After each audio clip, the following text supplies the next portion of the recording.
कोरापुट जिला नंदपुर ब्लॉक अंतर्गत पाड़ुआरे थिबा राधाकृष्ण जूनियर कॉलेज अध्यक्ष अर्जुन चिचुआ युक्त 2 फॉर्म फिलअप छात्र छात्री अधिक टंका नौथुआ अभियोग करी कॉलेजर छात्र माने जिलापाल द्वारस्थ होती। जिले में थिबा अन्य सरकारी कॉलेज रे फॉर्म फिलअप 500 टंका और बेसरकारी कॉलेज रे 700 टंका नियाजाउथुवा बेले आम कॉलेज रे 3000 टंका नियाजाउछि बोली कॉलेजर छात्र माने अभियोग करिसेंती। कॉलेजर छात्रों कहवा कथा है आम विच्छिन्नांचल गरीब आदिवासी हरिजन घर पिला आम बापा माँ मूल लगे आमको पाठ पढ़ाऊँ आम युक्त 2 एत टंका दे फॉर्म फिलअप करने को असमर्थ एक कॉलेज अध्यक्ष को कहबारु से आम कथा को गुरुत्व नदे 3000 टंका नदेले फॉर्म फिलअप कहते मो इच्छा जेते टंका कहबी सेतिकी टंका देबाकू पड़िबो नचेत तुमे परीक्षा दे परिबनी बोली कहउचंती। एने तुमे जहाको अभियोग कले मध्य मोर कोनोसी फरक पड़िबनी बोली कहउचंती। कॉलेजर अध्यक्ष एभली भावे आमको शोषण करुछंती बोली छात्र माने जिलापाल निकट में अभियोग करिसेंती।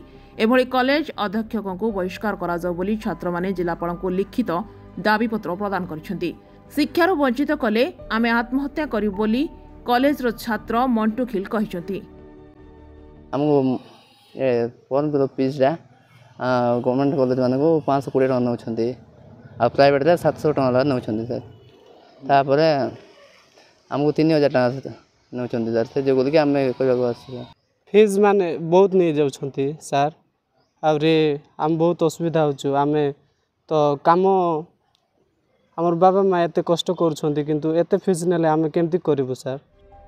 ब्यूरो रिपोर्ट संभव टीवी ओडिया।